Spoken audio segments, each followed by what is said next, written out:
hacen porque no pueden, pero está. Algo de feedback uno necesita cuando da las clases. Bueno, más allá de eso, recuerden que el lunes ya nos vemos presencial. El lunes que viene nos vemos presencial. No sé si esto va a ser 20:30 o 21, porque antes ustedes tienen con el profesor Diz, pero nos vemos el lunes seguro presencial. ¿De acuerdo? Okay. Vamos a avanzar con interpretativismo. ¿Está? ¿Pudieron leer los textos? El texto que les dejé. No.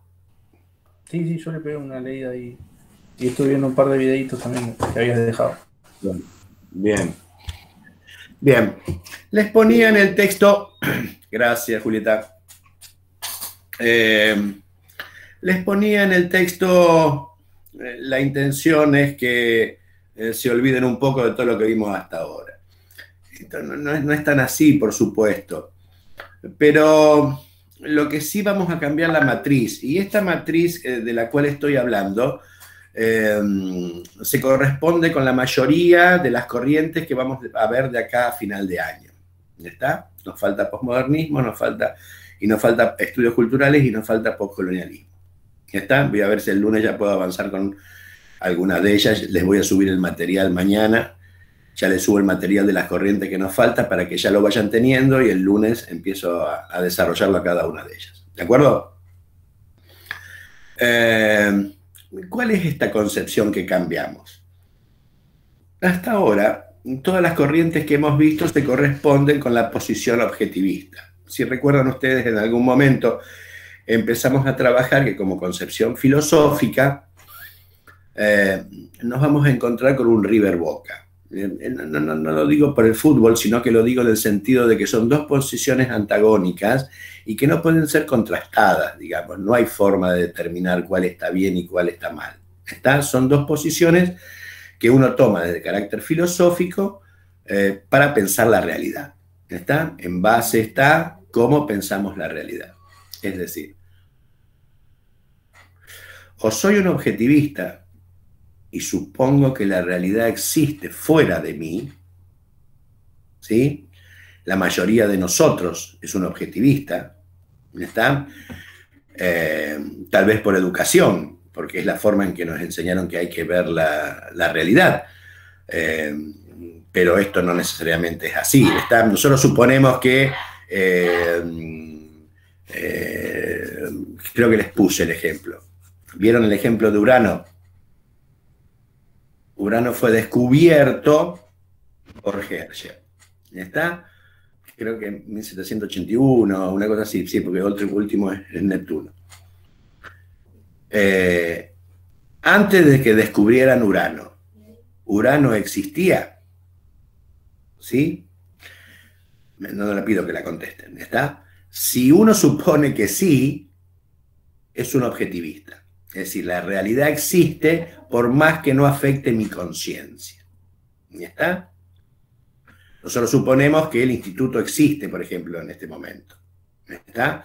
Que la dirección existe, que los regentes existen. ¿Está? Todo esto, porque son posiciones radicalizadas, digamos, del subjetivismo. Por otra parte, están los subjetivistas. Un segundo, por favor.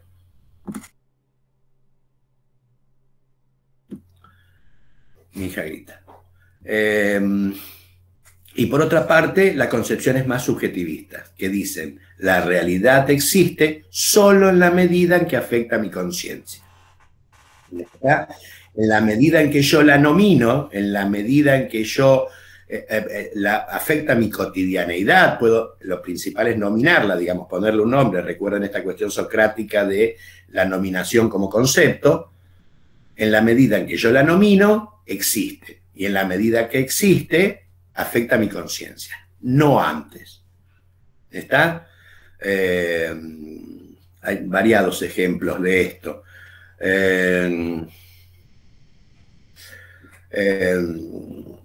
Hasta en las ciencias duras esto existe. ¿Está? Nosotros, toda la física puede resumirse básicamente en 4 leyes, digamos, 2 que afectan al mundo micro y dos que afectan al mundo macro, digamos, dos que van del carácter atómico y dos que van a carácter a los fenómenos de carácter universal, del universo, digamos, más intenso. Entre esos dos cúmulos, digamos, son cuatro, digamos, pero dos de uno y dos del otro, esas leyes, algunas están mal. No se pueden unir las cuatro leyes. Algunas están mal. Los físicos se dan cuenta en que están mal. Hasta ahora no es operativo para nosotros. Con eso vamos a la luna, con eso hacemos una bomba atómica con los átomos, ¿se entiende? Es operativo para nosotros, pero a nivel teórico, o una está bien y la otra debe estar mal. No se sabe cuál, digamos. ¿Se entiende? Para nosotros es operativo, pero sabemos que eso está mal. ¿De acuerdo? ¿Se entiende lo que estoy diciendo? ¿Sí? La realidad la construimos nosotros. Para nosotros es operativo. ¿Significa que eso es verdad? No necesariamente. La verdad, en este sentido, la realidad social, dirían los subjetivistas, es una construcción que hacemos nosotros para vivir la realidad. ¿De acuerdo? Para los aztecas, el sol y la luna eran dos manifestaciones del mismo astro. ¿Está? Y en forma cotidiana vivían esto de esta forma y tenían una sola palabra para nominarlo. Por lo cual, de hecho, en lo concreto, era un solo astro. En la medida en que vos te dirigís a eso, lo nominás y lo trabajás como si fuera un solo astro, es un solo astro. ¿Sí? Piensen en, qué sé yo, qué pasaba con los egipcios con respecto a la ley de la gravedad. ¿Se entiende lo que estoy diciendo? ¿Sí? ¿Sí? Que no hay una sola verdad. O los objetivistas suponen que la ley de la gravedad se descubrió, y la palabra es descubrió, ¿está? Que existió siempre, pero nosotros la descubrimos, o como los subjetivistas, que ponen al sujeto antes que el objeto como primacía, entienden que se creó, se construyó con Newton. ¿Se entiende? O le das primacía a los objetos o le das primacía al sujeto. Para los objetivistas, la realidad existe fuera de nuestras conciencias y para el subjetivismo, la realidad existe en la medida que afecta a nuestras conciencias. ¿Se entiende? ¿Bien? ¿Más o menos? ¿Bien? Porque ahora nos vamos a empezar a preocupar por el sujeto. Ya no nos vieron en el funcionalismo, por ejemplo, los hechos sociales son reglas que se pueden ver ahí plasmadas. Ya no nos van a interesar los objetos. Nos van a interesar qué le pasa a la gente con esos objetos, no el objeto en sí. ¿De acuerdo? El objeto, el discurso, el hecho social, el hecho histórico. ¿Está? Solamente nos va a interesar qué le pasa a los sujetos, y lo pongo en plural, ¿está? Estoy hablando de grupos sociales, qué le pasa en su cabeza con esos hechos. ¿De acuerdo? Bien, todas las corrientes que vamos a ver de ahora en más se corresponden con esta visión, que es la visión con la cual trabajamos las ciencias sociales en la actualidad. La mayoría de los que trabajamos en ciencias sociales en la actualidad estamos de una forma u otra más vinculados a esta visión subjetivista. ¿Está? Nos va a importar qué le pasa en la cabeza a los actores. ¿De acuerdo? ¿Bien? ¿Se entiende? Bien. Esto no nace de la nada. Les hice ahí un reconto más o menos de cuál es el discurrir histórico de esta concepción. ¿Se acuerdan? Empezamos con Wilhelm Dilthey. ¿Se acuerdan? Dilthey era el primero que nos marca la diferencia entre las ciencias sociales, que él llama ciencias del espíritu, y las ciencias de la naturaleza. ¿Sí? Dilthey es la primera vez que se da cuenta que existe una diferencia marcada, digamos, entre la distancia. ¿Recuerdan que trabajamos esto de la distancia entre objeto y sujeto, entre el objeto de investigado y el sujeto de investigación, entre las ciencias sociales y las ciencias naturales? Ahora bien, una vez que descubre o empieza a pensar que las ciencias sociales son diferentes, tiene que preguntarse cuál es el método que debe aplicarse para estudiarse las ciencias sociales. ¿De acuerdo? ¿Sí? En las ciencias duras, en las ciencias de la naturaleza, diría Dilthey, es medio obvio, digamos, o trabajan obviamente, que trabajaríamos a partir del método inductivo-deductivo, que también vimos. ¿Se acuerdan? Ahora bien, él se pregunta, dado que las ciencias sociales son diferentes y este método no va a servir, debería haber un método que le sea apropiado a las ciencias sociales. Y en este sentido aparece el término Verstehen. ¿Dónde está? Aparece el término Verstehen. Esperen que estoy buscando el chat para escribírselos.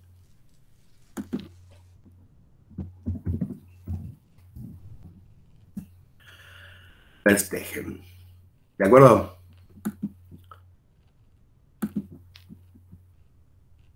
¿Qué es esto de la Verstehen? Es un término compuesto, digamos, por eso seguimos usándolo en alemán, por más que no existe una traducción exacta, digamos, al castellano. En verdad, Verstehen es comprensión. ¿Está? En verdad, el término Verstehen es comprensión, pero no cualquier clase de comprensión. No es una comprensión de carácter empática. ¿Sí? Es una comprensión de carácter empático.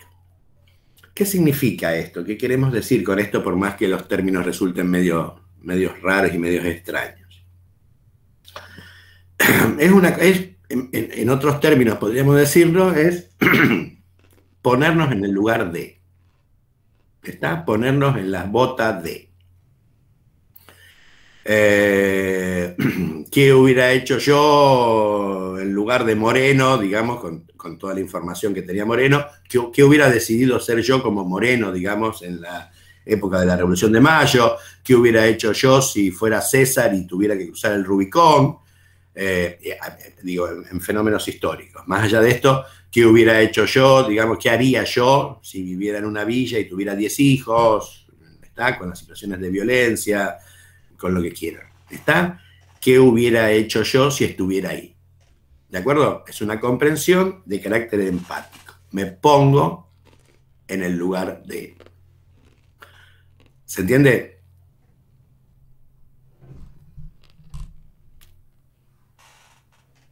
Sí, se entiende, profe. Gracias, Camila. Me pongo en el lugar de. Recuerden en este sentido lo que también marcábamos en algún momento. En este contexto de diferencia entre las ciencias sociales y las ciencias naturales, comprensión y explicación son antónimos. ¿Está? ¿Qué es comprender? Ahora sí les pregunto.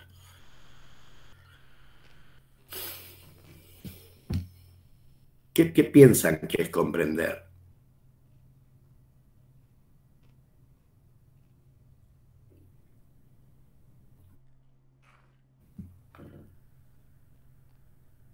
Entender, buscarle una explicación a algo.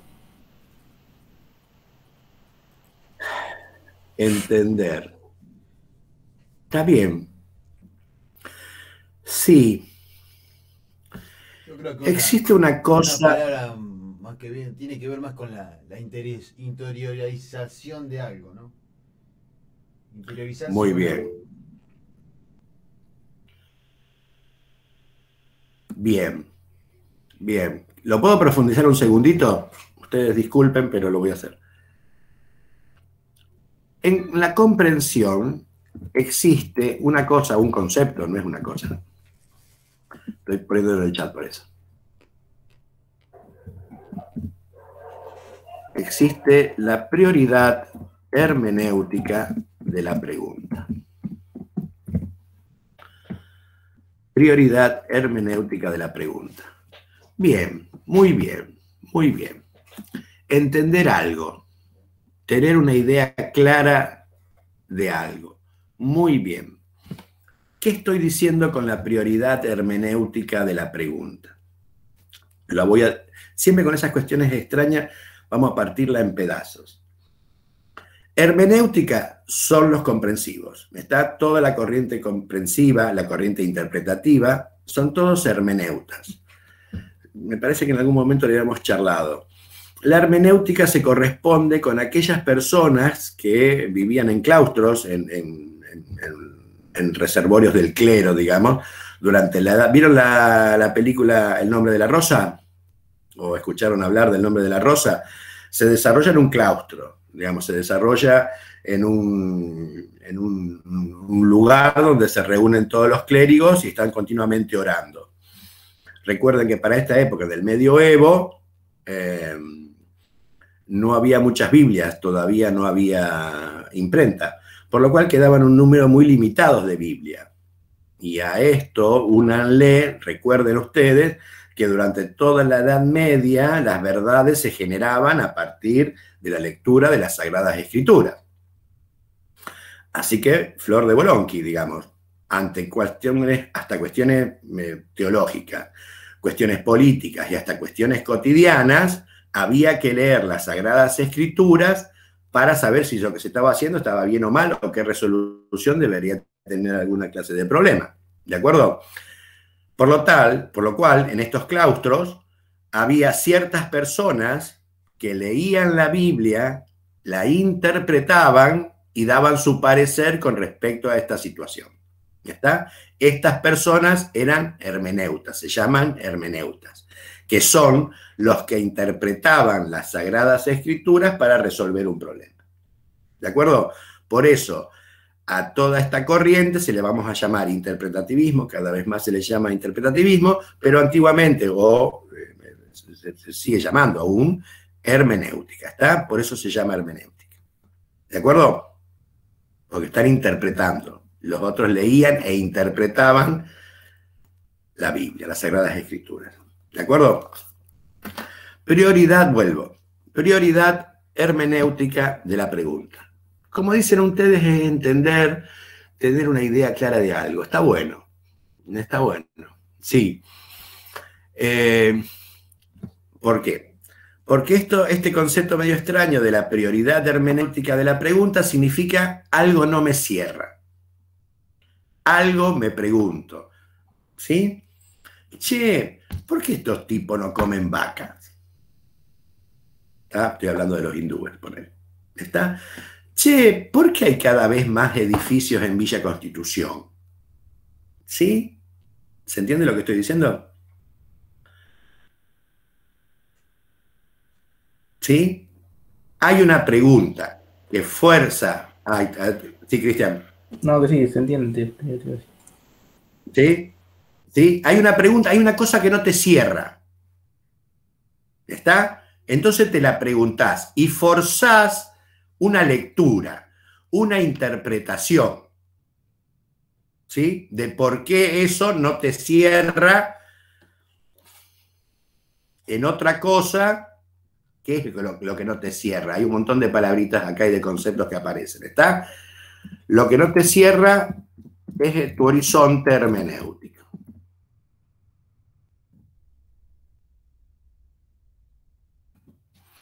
¿Está? Lo que no cierra es tu horizonte hermenéutico. En tu amplitud de mirada hay algo que no te cierra. ¿Está? Por lo cual lo inquirís, lo preguntás, y porque lo preguntás, empezás a comprenderlo.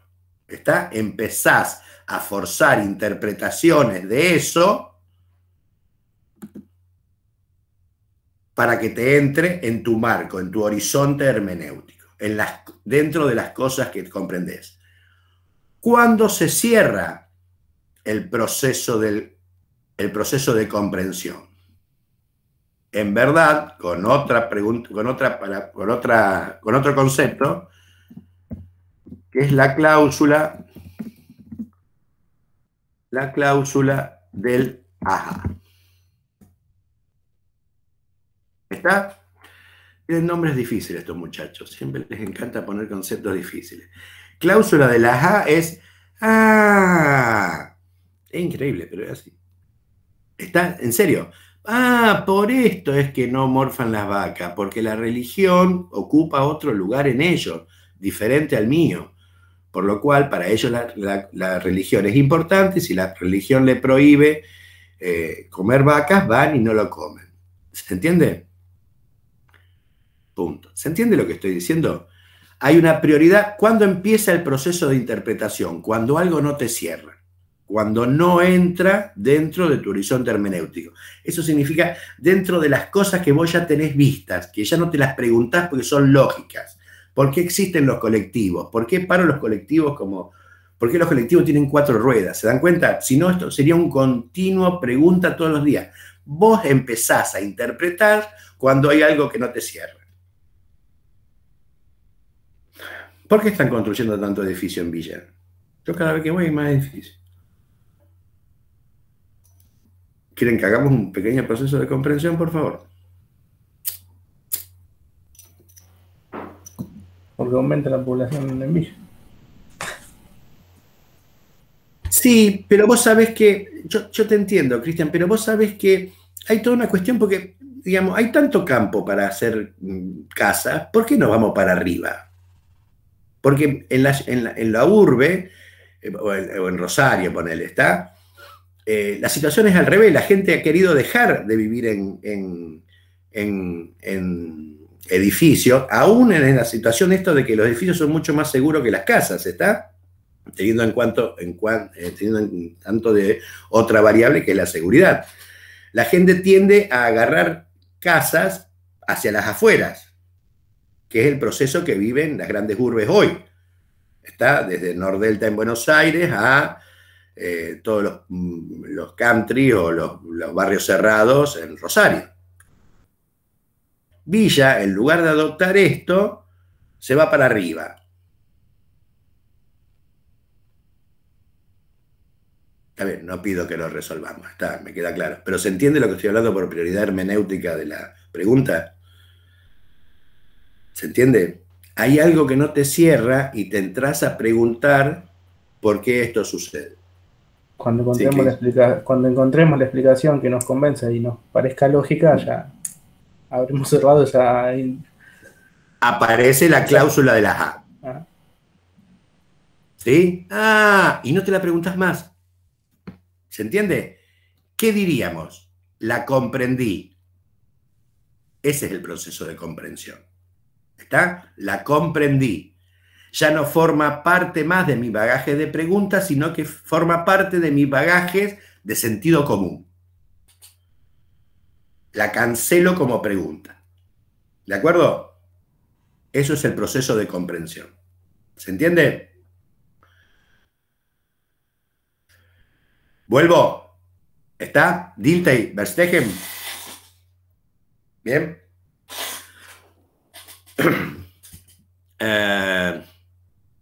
Este concepto de la Verstegen, de Dilthey, de ponerme en el lugar de él, sufre las críticas de que es un concepto sumamente psicologicista. Es decir, es como que yo como individuo me pongo en las botas del otro. Es muy individual, ¿sí? No me dice nada de lo social. Es como, queda resumido a mi individuo con otro individuo. ¿Está?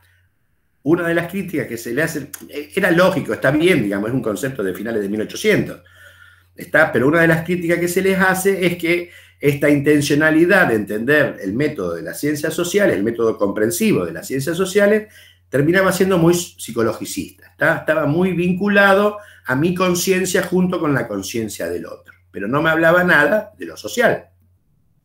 ¿De acuerdo? Había que romper un viejo concepto de Leibniz, ahí se lo escribí en el texto, ¿está? Había que romper un viejo concepto de Leibniz, que es un filósofo, que es un matemático en verdad, de 1600, que era el concepto de mónada. Mónada, me faltó el acento. Ah, no lo puse. El concepto de mónada. El concepto de mónada. ¿Está? Leibniz nos había dicho en ese momento que cada conciencia es particular y se entiende a sí misma. No hay forma de acceder a la conciencia del otro. ¿Está? Ese es el concepto de Leibniz. Ese concepto de mónada es cada conciencia es individual, se entiende a sí misma, las razones por las cuales opera son individuales y ninguna otra conciencia puede acceder a esta situación. Profe, esto tiene que ver con ¿Bien? No sé si me escuchás. ¿Me escuchás? Sí, te escucho bien, Nico. Sobre todo con el periodo ese que se encuentra Leibniz, que también tiene un carácter de lo divino, ¿no? De las cosas, de la cuestión de que todos somos creación de Dios, y a partir de eso es muy difícil llegar al nivel de Dios para entender todo. Entonces, solo Dios sabe lo que creó, ¿se entiende? Entonces, es muy difícil entender al otro. Está bien. Como humano. Está bien. Y una vez que adquiere vida, se entiende a sí mismo, digamos. Está, basta. No hay forma de acceder sino a través de seres superiores. Está bien, es cierto. Bien, ¿se entiende? Para tratar de solucionar este problema, aparece otro alemán, como Dilthey, que es Alfred Schutz. ¿Sí? Alfred Schutz.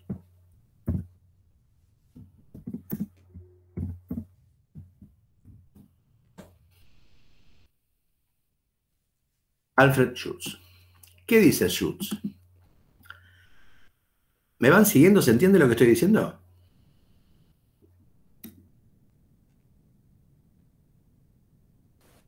Sí, se entiende. Gracias, Melanie. Se van turnando para decirme. Sí, estás loco de cancha. ¿Qué dice Schutz? Está bien, dice, nosotros somos individuos, cada uno de nosotros somos individuos y en ese sentido tenemos una conciencia particular. Pero nosotros en el accionar social nos convertimos en sujetos sociales. ¿Está? Diferencian ahí individuo de sujeto social. Y ese sujeto social se construye junto con otros. Se construye con las ligazones primarias o secundarias o terciarias que tengamos con el mundo social. ¿Está? Estoy diciendo, la familia primaria, las relaciones primarias son la familia, las relaciones secundarias son los amigos o la parentela, y la terciaria son las instituciones, ¿está? Tus vínculos institucionales. ¿De acuerdo? Cuando nosotros nos constituimos, dice, como sujetos sociales nos constituimos, y en este sentido, un término que aparece, nos construimos junto con otros. ¿Está? De la forma que fuera esto. ¿Está? ¿Se entiende lo que estoy diciendo? Mis opiniones no son solamente mis opiniones, y es más, cuando yo formo mis opiniones, la formo junto o por disidencia con mis grupos de referencias. ¿Está? Discuto política con mis grupos de referencias y con algunos me nutro, ¿está? Le copio cosas que ellos dicen porque dicen, puta, está bueno, es cierto esto que está diciendo. Políticas, sociales, económicas, la que fueran, ¿está? Nuestras opiniones, mi concepto de la realidad está construido junto con el otro. ¿Está? Entonces dice, es mentira que en este sentido somos mónadas. Yo hay forma que tengo de acceder a la conciencia del otro. ¿En qué sentido? Si yo me crié, y en este sentido me construí en el mismo nicho social que aquel que estoy investigando, puedo entender por qué hace las cosas. ¿Por qué? Porque yo haría lo mismo. ¿Por qué yo siento que qué sé yo, que a nuestra clase media le parece que hay que tener entre 2 y 3 hijos, no más? Porque yo pienso lo mismo. ¿Por qué le pasa a ese tipo eso? Porque a mí me pasa lo mismo. Porque tenemos ese prejuicio, prurito, lo que fuera, sigue siendo prejuicio para mí, de que a los hijos hay que darle cierta cobertura económica, educativa y toda esta cuestión que solo es posible, dado que no tenemos tanta plata, solo es posible hacerlo en cantidades reducidas. ¿Está? Es un prejuicio que tenemos. ¿Se entiende? Bien. Lo de bañarnos, ¿está? Lo hacemos porque nuestro grupo de referencia se baña, y si nuestro grupo de referencia no se baña, no nos bañamos. ¿Está? Hay un montón de realidades que conviven, sin entrar en las cuestiones políticas. ¿De acuerdo? ¿Se entiende lo que estoy diciendo? ¿Sí? ¿Sí? ¿Sí? Yo puedo saber, a ver, denme ejemplos. ¿Se entiende lo que estoy diciendo? Yo puedo entender que alguien me diga, siento que debo tener hijos. Cada vez es menos esto, por suerte, creo. Viola la individualidad de cada uno. Pero puedo entender por qué alguien lo dice. Porque yo mamé también esa construcción social de hay que tener hijos. ¿Sí? Ay, te juntaste, ¿y para cuándo los chicos? ¿Te casaste? ¿Y para cuándo? Todos esos tíos, abuelos, madres, padres. Plomos que te empiezan a preguntar apenas te ponen en pareja para cuándo tenés hijos. ¿Está? Existe ese prejuicio. Y ese prejuicio yo lo entiendo que a vos lo tengas porque yo lo mamé también. ¿Sí? ¿Sí? ¿Se entiende? Se entiende que son construcciones a las cuales yo puedo acceder porque comparto el mismo nicho cultural. A ver, ¿se entiende lo que estoy diciendo, chicos? Sí, que cada uno va absorbiendo cosas de la sociedad que lo rodea, ¿no? Y te construís junto a vas él. Porque el término es construcción. Te construís junto con el otro. Ahí rompo la cuestión de Leibniz. Porque todas mis opiniones no son generadas por mi conciencia de carácter psicológico. ¿Se entiende? Lo construyo junto con grupos de referencia. ¿Esto hace las costumbres también? Todo. En verdad, a lo que ellos van a concluir, todo funciona así. ¿En verdad sabes cómo funciona esto? Como una continua lectura de la realidad. Como si leyeras un texto cotidianamente. Por eso ya vamos a ver con Gertz, ya la vamos a ver trabajar el texto de Gertz, donde el tipo dice, nosotros tenemos que leer la cultura como un texto. No solamente las culturas exóticas, está nuestra propia cultura. Es más, y para ustedes esto es re importante, todas esas construcciones son históricas. Profundamente históricas. ¿Sí? Piensen en la construcción social que, a mi entender, por suerte hemos ido modificando en la concepción del lugar de la mujer en la sociedad. Y lo hemos cambiado drástica y dramáticamente. ¿Sí? Hace 5 años nos vinculábamos con un tipo que cortaba bikinis. Así cortaba eso, ¿cierto? Cortaba los hilitos de la bikini, una cosa así. ¿Sí? Impensable.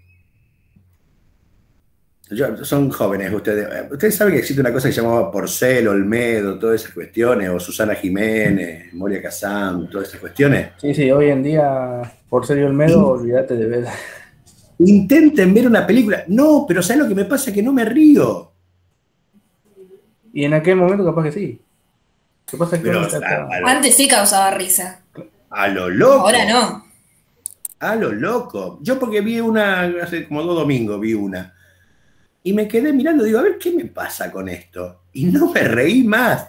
Tan acendrado, vuelvo a repetir, yo creo que por suerte. Tan acendrado ha quedado, tan interiorizado, digo esto, ha quedado nuestra impronta y nuestra construcción social. ¿Se entiende lo que hablo de construcción? No hemos movido como sociedad y como grupos, sí, no como sociedad, como grupos, para que se entienda. Hay un montón de gente que sigue pensando hasta de otra manera. Y es más, hasta a veces se le escapa, qué sé yo. La mayoría de mis compañeros de la secundaria deberían ir presos, digamos, las cosas que matan son de terror. Pero bueno, también son, quiero decir, yo entiendo que ellos forman parte de otro grupo al cual son mis amigos, pero en verdad trato de marcarle, o tratamos con un grupo también de decirle, chicos, las cosas están por otro lado y dejen de mandar esas porquerías por WhatsApp y todo eso, supongo que nos pasa a todos, pero lo pongo por ejemplo de pinta tu aldea, porque me pasa a mí, le pasa a todos, ¿está? No soy tan diferente a todos, pero quiero decir, está ese lugar construido, se modifica, y se modifica históricamente, para mi gusto, vuelvo a repetir, por suerte.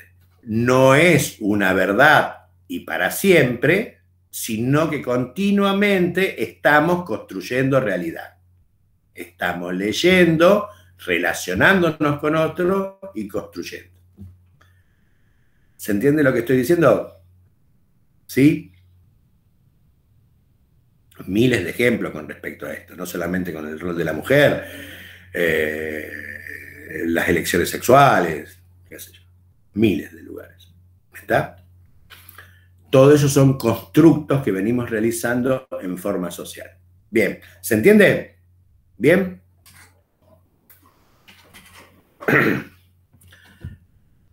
Eso me habla hasta ahora, entonces, ya rompí esta cuestión de la mónada, ya puedo avanzar sobre lo social, pero quedo limitado, diría Schutz, en términos de Schutz, quedo limitado a cuando yo comparto con el grupo de referencia el mismo nicho de construcción social.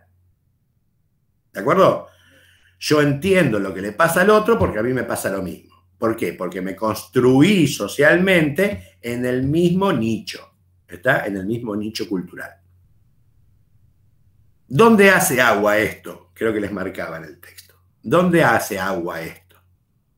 Cuando no comparto el mismo nicho cultural junto con el objeto investigado, con el sujeto investigado. ¿Sí? Y oh casualidad, ¿dónde es este problema? En la antropología. Justamente.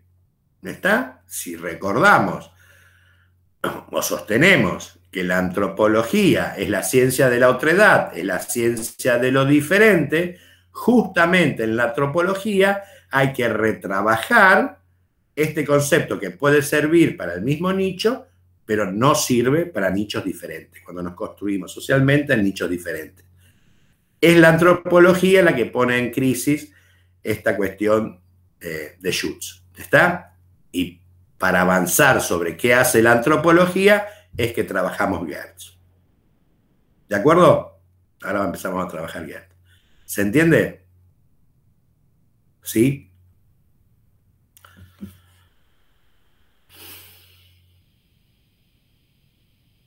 ¿Sí? ¿Preguntas? ¿Valentina? Ahí te maté. ¿Se entiende más o menos? Sí, estaba escribiendo. No, está bien, discúlpame, yo para tener un poco de feedback. ¿Bien? ¿Sí? Les resumo entonces. A ver si ahora empiezo con Geertz y les pido que abran el texto de Geertz y vamos a César o Cristian, por favor, vayan leyéndolo y yo voy parándolos, ¿vieron? Para que haya cierta dinámica. ¿Está? A ver, ¿se entiende lo que estamos hablando?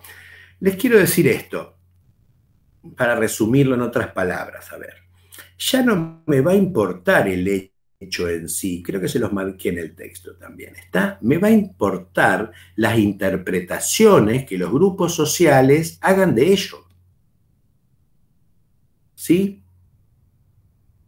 ¿Se entiende? Claro que hay un hecho,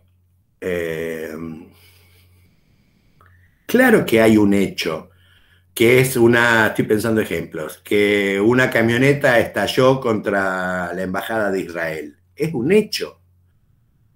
Pero ya no me importa el hecho, y ustedes lo entienden lo que estoy diciendo. no me importa el hecho del estallido, me importa la interpretación que hacemos de ese hecho como grupos sociales. Y en este sentido, la polisemia. En este sentido, la cantidad de significados o de interpretaciones diferentes que hacemos de un mismo hecho. ¿Sí?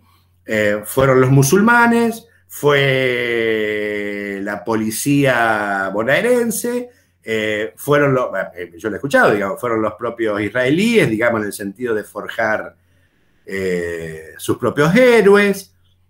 ¿Está? ¿Se entiende? El primer plan quinquenal de Perón.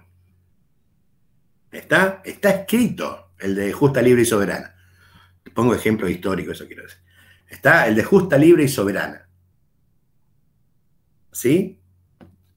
El texto como texto está escrito, no se va a modificar de ahí. Es un objeto que está afuera, pero ya no me importa. Me salió. Ya no me importa el texto tal como está, sino que lo que me importa es la interpretación que los distintos grupos hacen de ese texto. ¿Es un plan socialista? ¿Es un plan comunista? ¿Es un plan de derecha? Diría la izquierda. ¿Se entiende lo que estoy diciendo? ¿Sí? ¿Sí? ¿Se entiende? Depende del nicho que yo pertenezca, a la sociedad, a las personas que yo esté rodeada, es la interpretación que voy a dar, ¿no? La idea que voy a tener. ¿Va por ahí? Sí, está bien. Sí, supongo que en el fondo uno también tiene un registro histórico ideológico. ¿Está? ¿Sabés lo que pasa con eso? Que en el medio y en la actualidad, que es un fenómeno fuerte y que es un fenómeno que se está tratando de profundizar más en el estudio, las redes han venido a clausurar el debate. Porque en verdad vos te mantenés en Twitter o en Instagram o lo que fuera, te mantenés con gente que tiene tu misma opinión y descartás, bloqueás, en este sentido, a la gente que no piensa como vos. ¿Está? Entonces las redes cumplen la función de reforzar lo que vos ya pensás. No de generar el debate, no de generar la controversia. ¿Se entiende lo que estoy diciendo? El discurso de Alberto, el hecho de cambiar los ministros, lo que fuera, la deuda externa de Macri, no estoy diciendo por el peronismo solamente, ¿se entiende? Todos esos discursos son leídos continuamente e interpretados por vos juntos, construidos junto con tus grupos de referencia. ¿Sí? Por más que la palabra sea una y no más que una, por más que el objeto, vuelvo a ponerlo en términos filosóficos, ¿está? Por más que el objeto esté ahí, esté afuera y sea uno y solo uno, ya no nos va a importar ese hecho como harían los funcionalistas de describirlo. Lo que nos va a importar de ahora en más, con todas las corrientes que vemos, es qué interpretan los grupos sociales y por qué interpretan lo que interpretan, por qué leen lo que leen. Y en todo caso, cómo lo leen también. ¿Se entiende lo que estoy diciendo? ¿Sí? Y las redes han venido a eliminar la disidencia. ¿Por qué? Porque el día que bloqueaste a un tipo que no piensa como vos, o a una persona que no piensa como vos, te pensás, si lees todo el día Twitter, nos pasa a todos, ¿cierto? No me estoy equivocando. ¿Sí? Te crees que el mundo, todo el mundo, piensa como vos. ¿Sí? A mí me pasa, sigo comentando infidencias, con mis amigos de la secundaria. Yo tengo un grupo, con mi grupo de referencia, digamos, a nivel amistad, tengo amigos fuertes, digamos, es mi grupo de la secundaria. Entonces, clavan una cosa, Kicillof, sos un choro, qué sé yo. Muchacho, tratemos de no usar el grupo para cuestiones políticas porque no nos vamos a poner de acuerdo. ¿Ya está? Yo entiendo que vos suponés que Kicillof es un choro como todo tu grupo de referencia. ¿Está? Ahora, no lo pongas acá porque vos tenés que entender que es un grupo donde existen disidencias. Mantengámonos hablando de esta cuestión, pero no sienta, porque el tipo de mala leche me quiso torear. No. Yo lo conozco encima. Es muy amigo mío. ¿Está? No. No es mala leche. El tipo cree que como resume su vida a partir de juntarse con la misma gente, con gente que piensa todo lo mismo y encima relacionarse como lo hacemos todo el día, todo el momento, con las redes sociales, que el mundo piensa igual que él. Entonces es natural poner cualquier cosa de estas en un grupo. Porque el mundo piensa igual que yo. ¿Cómo que no? Pues que no. ¿Está? ¿Se entiende lo que digo? ¿Se entiende lo que digo con respecto a interpretación, lo que digo con objeto y la importancia que le empezamos a dar a la interpretación de esos hechos? Sí, se entiende. ¿Sí? César, ¿estás por ahí? Sí, acá estoy, se entiende. Bien, gracias. Ahora vamos a empezar a ver cosas de esas.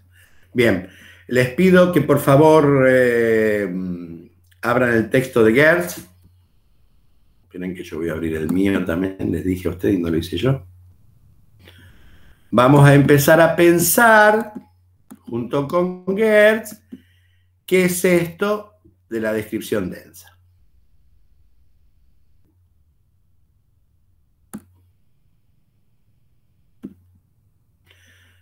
Alguien que lea, por favor, desde la página 19, creo que es. ¿Puede ser?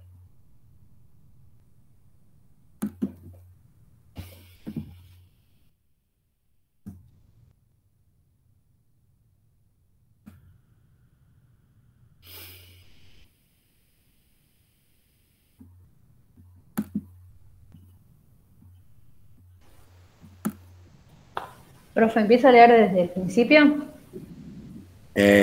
Ahora te marco yo. Vamos a leer el capítulo 1. No vamos a leer todo el capítulo 1, que es el que tienen que trabajar ustedes, pero sí quiero leer las cuestiones fundamentales de ese capítulo. Vamos a trabajar la página 18, creo que tengo yo, descripción densa hacia una teoría interpretativa de la cultura.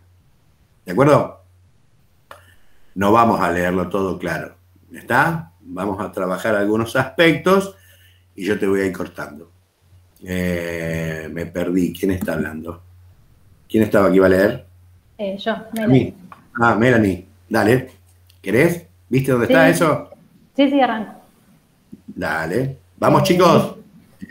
Como siempre, me parece que lo hicimos antes. Alguien va leyendo y yo voy agregando sobre eso. ¿Está?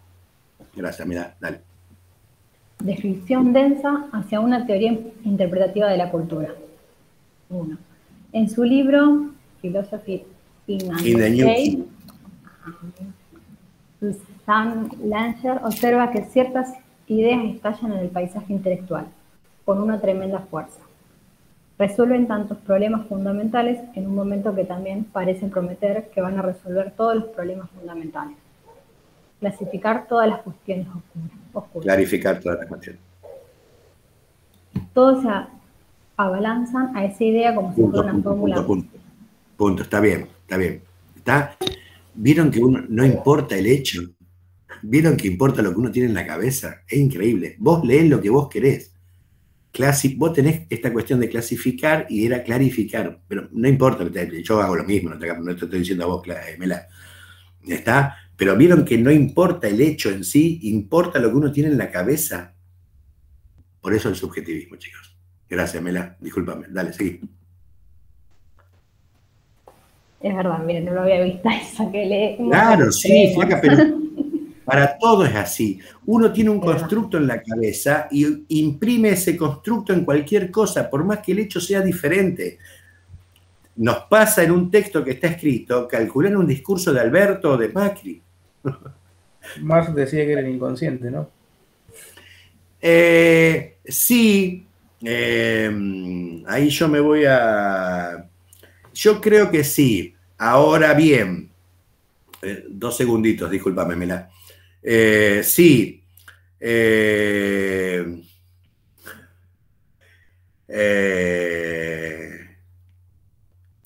Vos sabés, o ustedes saben, que muchos hablan de la construcción del inconsciente.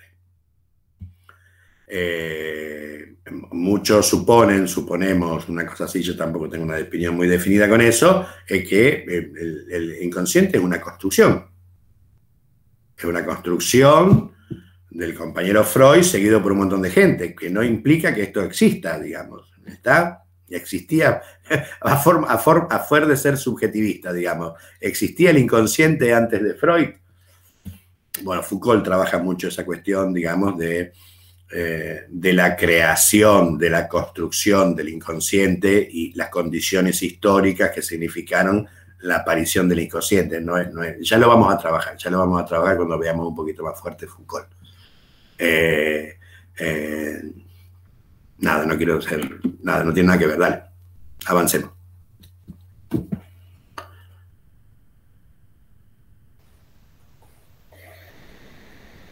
Todos se abalanzan.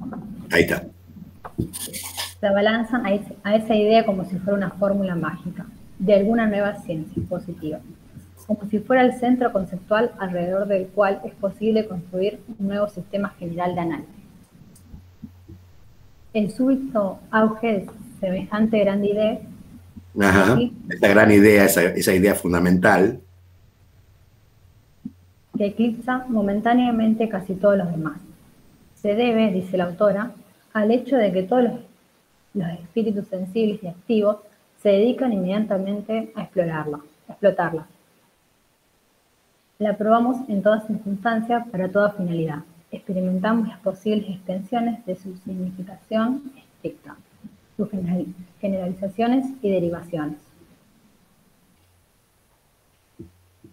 Bien, ¿sí? ¿Se entiende? Aparecen ciertas clases de ideas, que son ideas fundamentales, ideas grosas, gran idea, dicen eso, y lo que hacemos rápidamente es tratar de utilizarla para explicar millones de cuestiones en el mundo, interpretar el mundo a partir de ellas, ¿está? Rápidamente nos ponemos a utilizarla y desparramarla, los científicos hacen eso, de desparramarla por toda la urbe de la realidad para ver si a qué condiciones son aplicables. Está pensando que sirven para todo. Dale.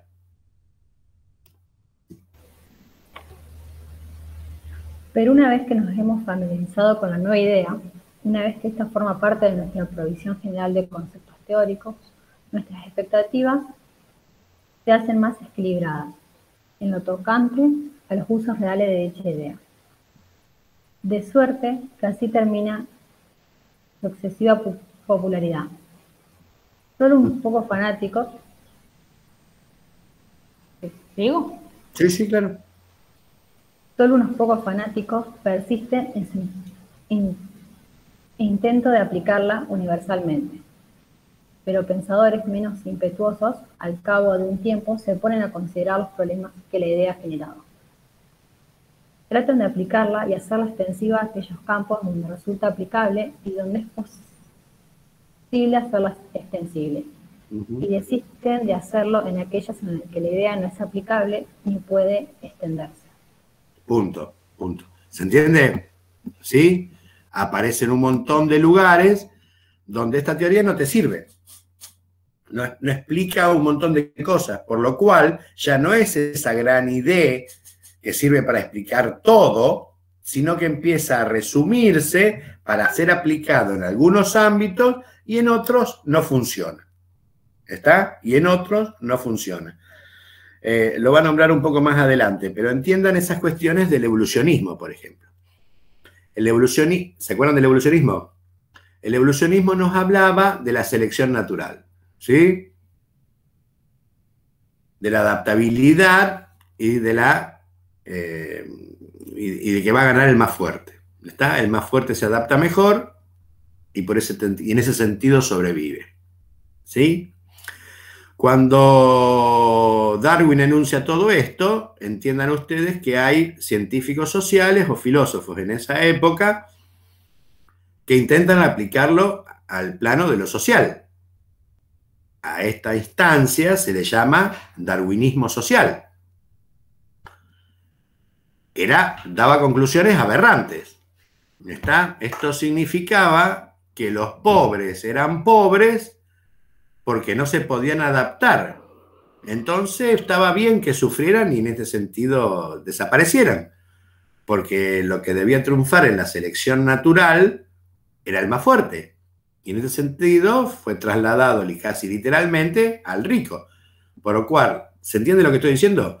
Por el cual aplicar el concepto de selección natural al ámbito de lo social se convirtió en una aberración. Porque los pobres son pobres porque quieren ser pobres y son incapacitados. ¿Se entienden las conclusiones ilógicas a las cuales arriba el darwinismo social?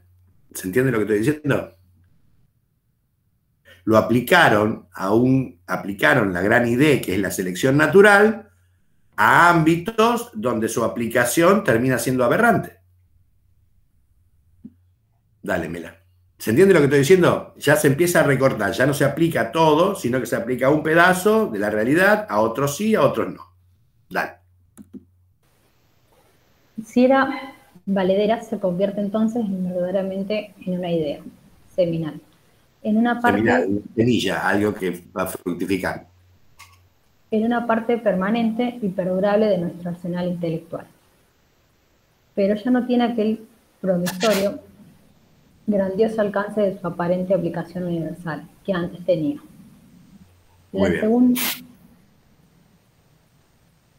Sí, dale. La segunda ley termodinámica o el principio de la segunda ley de termodinámica. ¿Qué dice la segunda ley de termodinámica?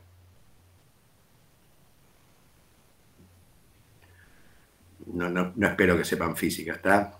Pero digo porque se reaplica a lo social ahora. Cristian, ¿qué dice la segunda ley de termodinámica? Pone cara, a ver, mostrame la cara de que está diciendo este tarado. Era algo del calor, que el calor no puede fluir a un cuerpo frío, no sé, algo así era, ¿no? No, más o menos, sí, después se desprende eso. Sí. La segunda ley de termodinámica dice que el universo tiende al caos. Todo en el universo tiende al caos.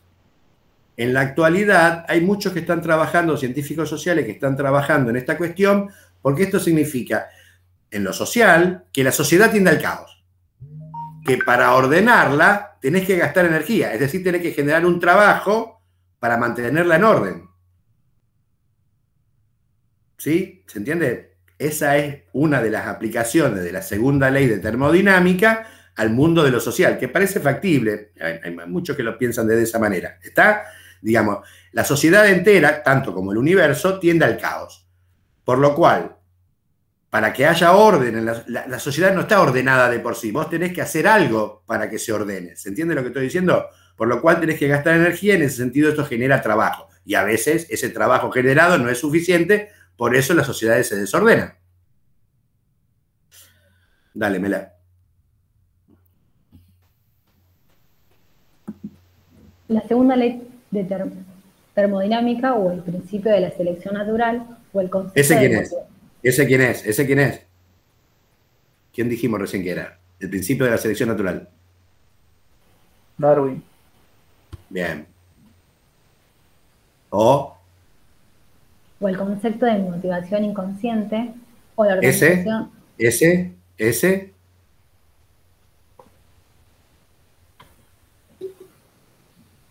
¿Quién dice de motivación inconsciente? Marx era. Freud. Ah, Está bien, no importa. Freud. Ahora viene Marx. O la organización de los medios de... Claro, sí.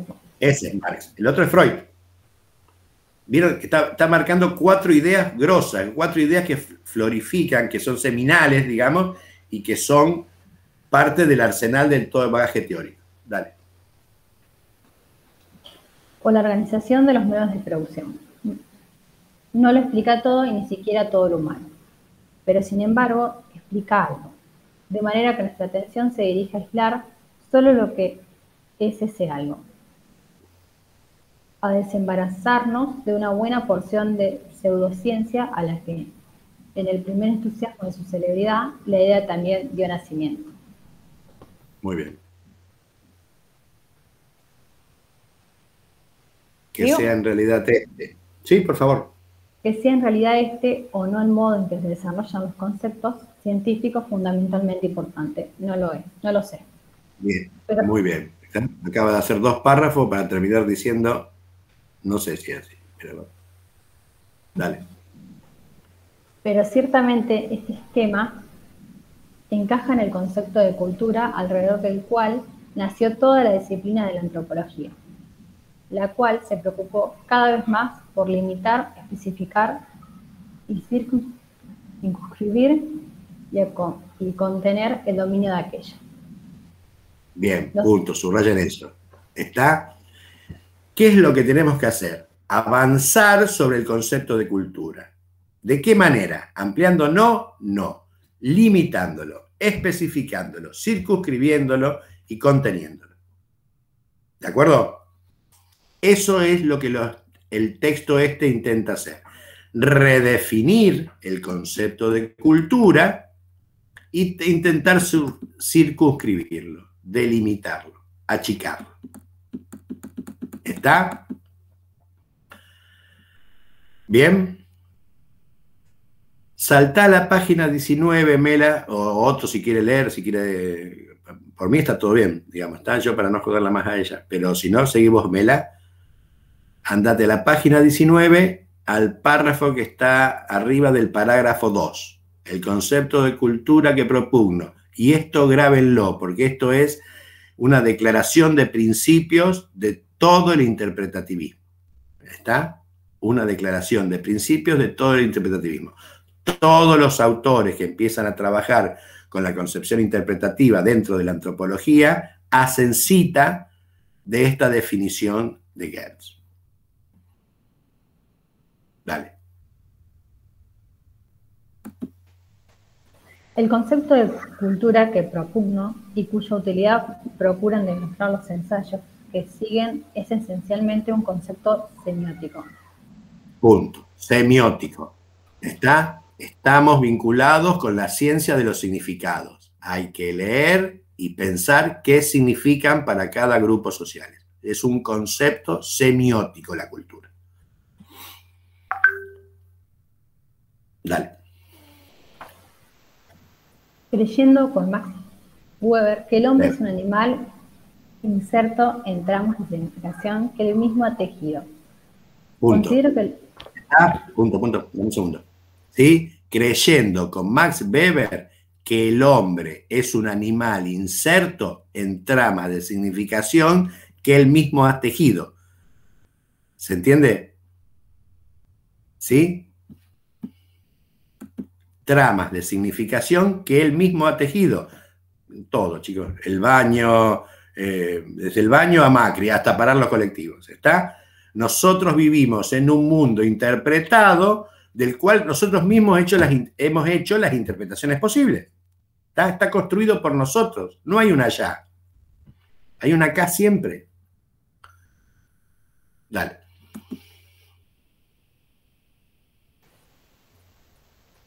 Considero que la cultura es esa urdimbre y que el análisis de la cultura... Muy bien, considero que la cultura es esa urdimbre, ese entramado de significaciones. ¿Está? Urdimbre, tela está diciendo, ¿está? Donde se entrecruzan lo económico, lo político, lo social, está esa urdimbre, esa tela. Dale.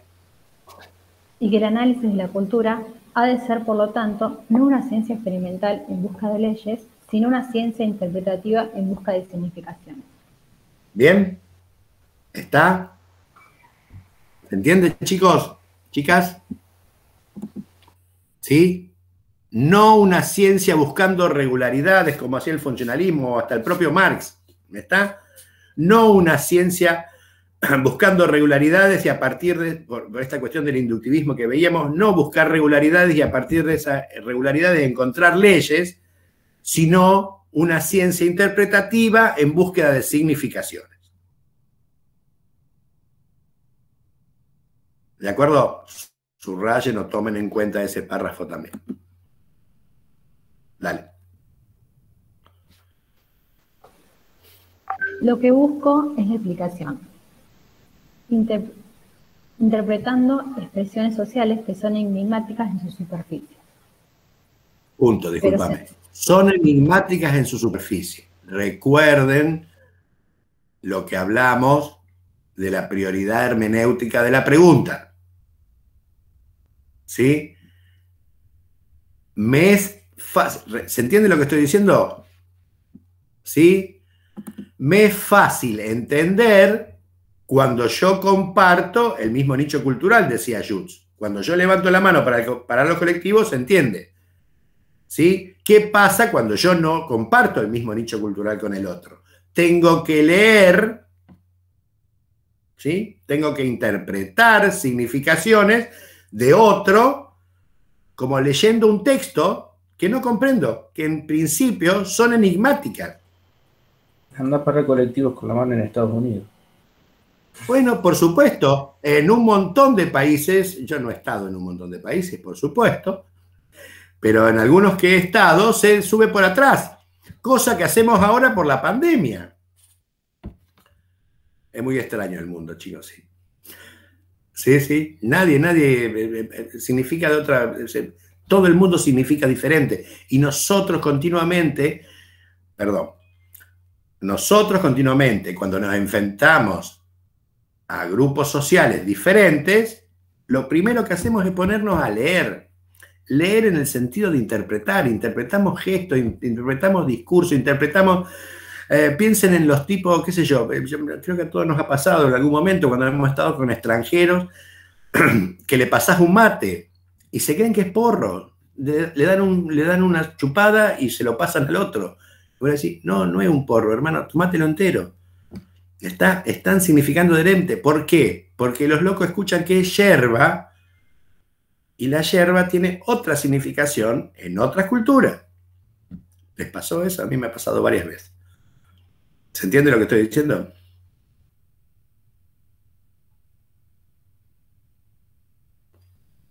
No les ha pasado. Bueno, pasa eso. Sí, se entiende. Sí. Acá, sí. Le dan me ha pasado con amigos de...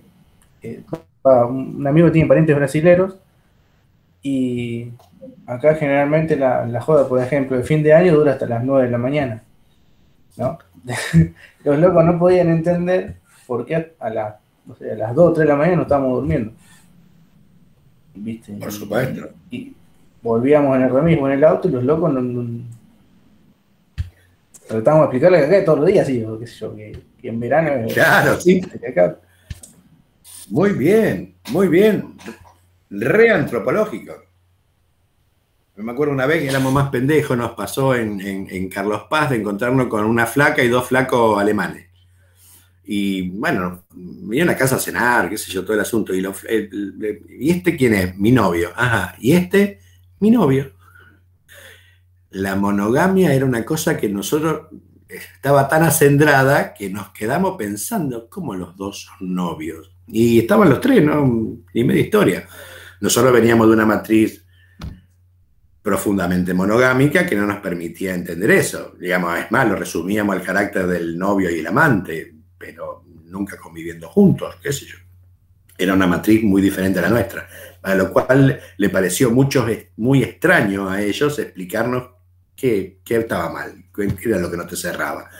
La prioridad hermenéutica de la pregunta se le había disperso a ellos, pero no lo podían explicar. Y sí, porque hay otra forma de ser. Es extraño. Dale que no terminamos más.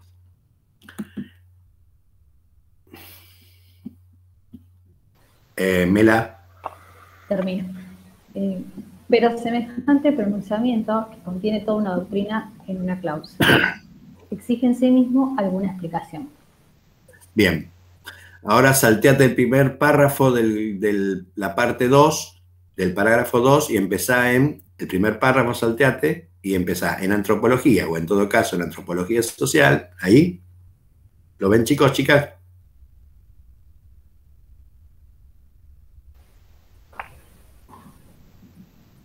En antropología, o en todo caso en antropología social, lo que hace los que las practican es etnografía. Bien. Comprendiendo... ¿Qué hacen los antropólogos? Etnografía. Son escritos. ¿Está? Como los arquitectos hacen casas o departamentos, los antropólogos hacemos etnografías.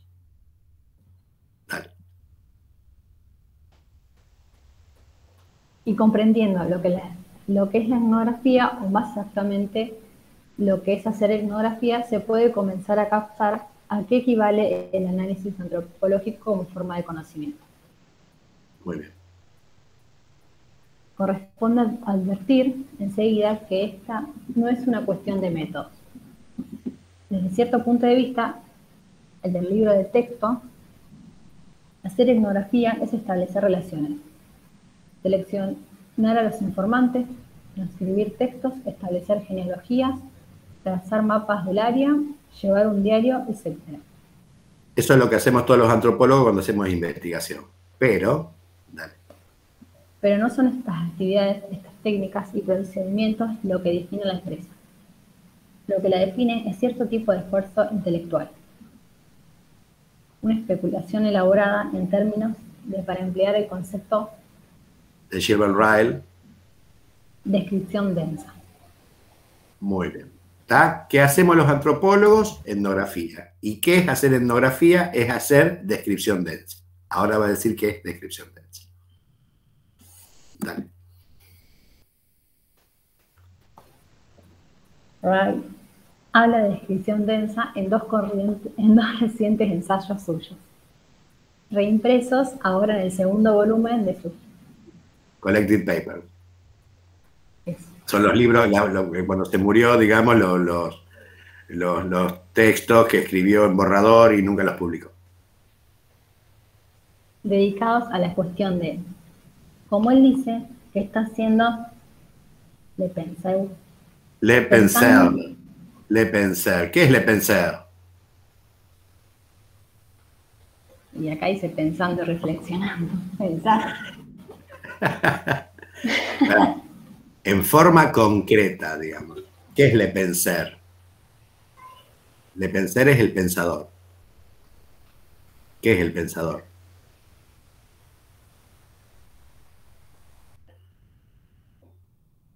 Muy bien, cortó Melanie el registro. Muy bien. El pensador, Le Penseur, la estatua de Rodin. ¿Vieron la estatua de Rodin? Esa que el tipo está, ahí me pongo yo, sé que está así. ¿Sí? La estatua de Rodin. Esa estatua se llama Le Penseur, el pensador. ¿Qué está haciendo esa estatua? Dale. Pensando y reflexionando. ¿Saben? ¿Vieron esa estatua alguna vez? ¿Sí? ¿Vieron fotos, algo de eso? Sí. Sí, sí. Dale. Y pensando pensamiento. Consideremos, dice el autor, el caso de dos muchachos que contraen rápidamente el párpado del ojo derecho. En uno de ellos, el movimiento es un tic involuntario, en el otro, una guiñada de conspiración dirigida a un amigo. Los dos movimientos, como movimientos, son idénticos. Vistos desde una cámara fotográfica, observados fenoménicamente, no se podría decir cuál es el tic y cuál es la señal, ni si ambos son una cosa o la otra. Sin embargo, punto. ¿Está? ¿Se entiende eso? Ahora lo va a seguir avanzando. ¿Se entiende eso? Si yo tomo un hecho fenoménicamente, tal como se me presenta, eso van a decir los tipos, ¿está? El hecho tal como se me presenta, los dos son iguales. Los dos son la contracción de un párpado. ¿De acuerdo? Pero uno es biología y el otro es cultura. ¿Sí? Lo que va a terminar diciendo es, por lo tanto, yo no debo basarme en la descripción fenoménica de los hechos. Lo que debo avanzar es sobre la interpretación, sobre la descripción densa, no superficial, densa. ¿Qué significa estos hechos tal como se presentan? ¿Se entiende lo que está diciendo el tipo? Dale.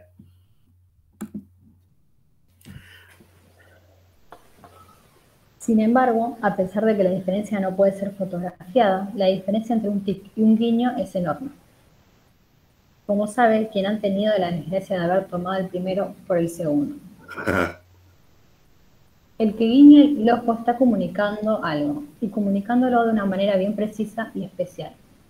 1. Deliberadamente. 2. A alguien en particular. 3. Para transmitir un mensaje particular. 4. De conformidad con un código socialmente establecido. Y 5. ¿Se entiende eso? Tiene que haber un código que el otro entienda que vos estás diciendo una complicidad, una conspiración.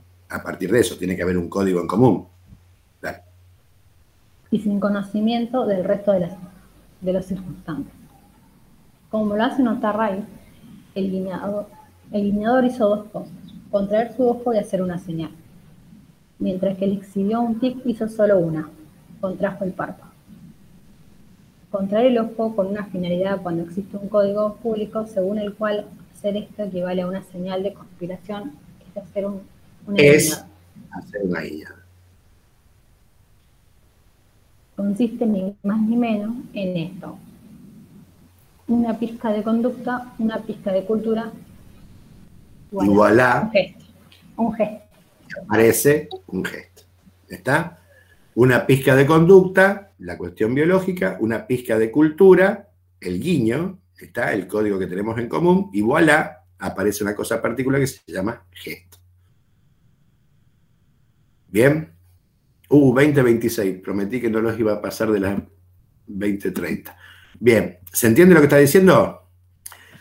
Dice, ahora va a decir después léanlo ustedes. Yo doy una clase, ustedes leen los textos, ¿está? ¿Qué es lo que va a decir después? No solamente nos pasa esto para diferenciar entre biología y cultura, gracias Melanie, para diferenciar entre biología y cultura, sino que esto mismo de interpretar lo hacemos continuamente dentro de los mismos procesos culturales. ¿Sí? Por más que la descripción fenoménica sea la misma, es decir, la contracción de un párpado, nosotros podemos estar diciendo, tengo el ancho de basto, ¿se entiende lo que estoy diciendo? Puede ser una conspiración, puede ser un gesto de seducción, puedo hacerte para que vos me veas, que yo guiño el ojo para que vos pienses que tengo el ancho de basto, pero en verdad no lo hago. Disculpen los que no saben jugar truco. ¿Saben jugar truco? Sí. ¿Se entiende lo que estoy diciendo? Ya hasta dentro del marco cultural, nosotros diferenciamos, generamos diversas interpretaciones del mismo hecho. Esas diversas significaciones y las estructuras, los códigos sobre los cuales están sostenidos, es lo que la antropología debe estudiar. ¿Está? ¿Cuáles son los códigos, entre comillas, estructuras que solventan la capacidad de interpretar una cuestión u otra? Evidentemente, mucho de esto tiene que ver con los contextos. Para un montón de cosas, chicos. No sé, hasta en la ropa. Una forma de vestir que para nosotros es común, en otro grupo puede significar otras cosas. Caerte con traje y corbata a un meet o a clase. Nadie lo hace, pero si lo haríamos, nos preguntaríamos qué le pasa a este que cae, porque no es apropiado según el código que nosotros... ¿Se entiende lo que estoy diciendo? Cada una de nuestras acciones, y no solamente... Sí, Cristian. Eso que vos hablabas me pasó cuando estaba estudiando la tecnicatura de informática. Tenía un compañero que es abogado. El tipo está todo el día de traje y corbata, volvía del estudio y entraba al instituto. Y es verdad, lo primero que hacíamos todos era mirarlo así como un bicho raro, ¿viste? ¿Qué hace el traje acá? Y para él... Y viceversa. Claro. Yo lo he hecho antropológicamente. He entrado a humanidades, que es mi facultad, que en la cual trabajo hace 20 años, en traje y corbata. el reino hippie por excelencia. Casi me matan. Mirá qué loco. Alguien, digamos, que vivimos de respeto de la diferencia. Lo primero que hicieron fue alejarme, diría Durkheim. ¿Vieron esta risa burlona de alejarme? En un lugar donde se supone que estudiamos para respetar las diferencias. Claro que es así. Profundamente, groseramente, chicos. Un ejemplo de esto de decodificación aberrante, digamos, el término conceptual es decodificación aberrante. Durante la Segunda Guerra Mundial, ustedes saben que hubo una cosa que se llamó el desembarco de Normandía. ¿Vieron el día D? Cuando los aliados se juntaron y avanzaron, desembarcaron en Francia para atacar a la formación nacionalsocialista de Hitler. Esto significó que durante entre 9 meses y un año se estuviera juntando gente en la parte sur de Inglaterra, de norteamericanos, lleno de norteamericanos, para atacar posteriormente en el día de Francia. Esto significó que los tipos, por más que entrenaban y se preparaban y todo el asunto, convivían con la gente del lugar, porque estuvieron desparramados. Piensen que fueron casi 600.000 tipos. 600.000 tipos en una cuestión históricamente recontra crucial. Hay que mantener, ¿se entiende lo que estoy diciendo? Hay que mantener 600.000 hombres conviviendo con la población natural. En un momento se transforma en un quilombo la vida de los norteamericanos en Inglaterra porque decían que las mujeres no le daban bola.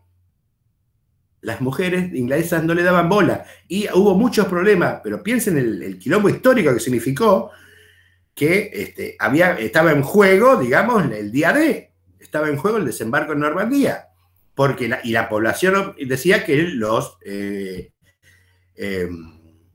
norteamericanos, las mujeres inglesas decían que los norteamericanos eran unos guarangos, que eran atrevidos. ¿Por qué sucedía esto? En el trabajo de campo han visto los antropólogos, digamos, esta situación. Porque el norteamericano tiene un lugar para el beso de labios, digamos, no el beso francés, el beso de labios, mucho más amplio que el que lo tiene el británico, y aún nosotros. Digo, los amigos se besan en la boca, no francés, no con lengua, estoy diciendo, estoy de labios. En Estados Unidos, muchos, después de haber pasado un momento lindo juntos, sin nada en particular, para despedirse, se dan un beso en la boca. Mientras que para la mujer inglesa eso significaba un atrevimiento, porque no tiene por qué tocarte los labios. ¿Se entiende? Se entiende como el mismo hecho es leído en dos formas diferentes y causar los problemas que causan. Ustedes en el texto tienen ahí, después de estos ejemplos del guiño, tienen todo un ejemplo vinculado a Argelia, cuando se produce un robo de ovejas, digamos, y en esta cuestión argelina que conviven 3 culturas diferentes. Convive la bereber, conviven los franceses, que Argelia es la colonia francesa, y una colonia de judíos. Está pedazo de quilombo porque cada uno ante el mismo hecho entiende cosas diferentes y pide reparaciones diferentes. Léanlo después el texto. Punto. ¿Se entiende? ¿Se entiende cuál sería el trabajo antropológico y qué significaría esto de la descripción densa? No quedarnos en lo superficial, no quedarnos en la situación tal como se presenta, sino avanzar sobre las significaciones que ello tiene para cada uno de los grupos sociales.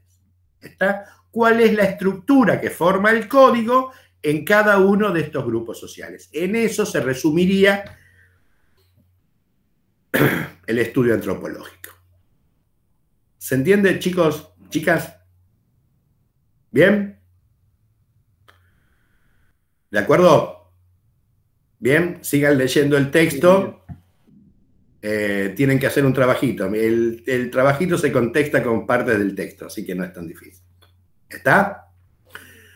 Bien, nos vemos el lunes, chicas, chicos. Vale. Listo, profe. Listo. Gracias, Melanie. Chao. Gracias, Cristian. Chao, Camille. Chao, chao. Bueno, Claudito. Listo. Excelente, Bueno, papá.